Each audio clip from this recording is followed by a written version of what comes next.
I like to do a little bit of programming on the side just for fun, and I do it for myself and for my frame customers. This is a little tool that I use to help customers comprehend their frame margins on third party. It's got three little areas.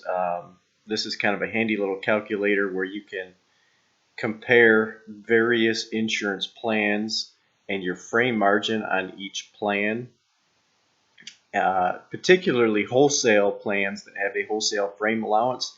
These types of plans, it's a little harder to understand your margins because they're not tied directly to your retail. They're tied to the frame wholesale.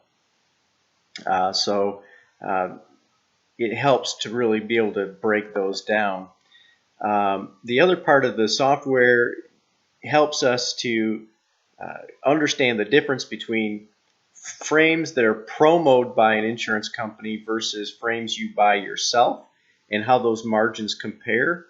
You can input various vendor discounts and compare how that buying strategy might work in relation to, say, a particular frame that the insurance company happens to have a spiff on at that particular time for your business.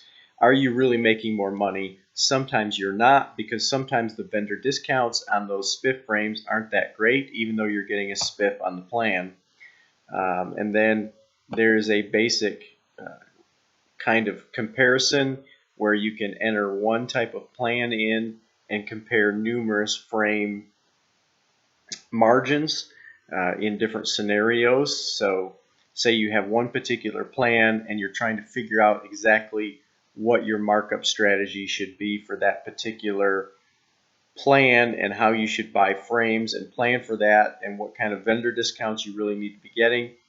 This calculator works really well for that. You also can graph the data and manipulate it in different ways. So that's a brief overview of just a little software tool. I don't sell it.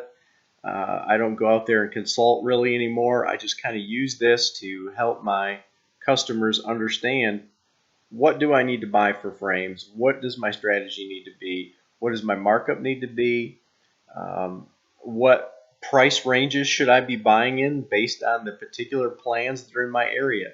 Every area has different plans and different allowances, whether it be retail or wholesale allowances. So just want to give you a little overview of that and one of the things that I do with some of my customers.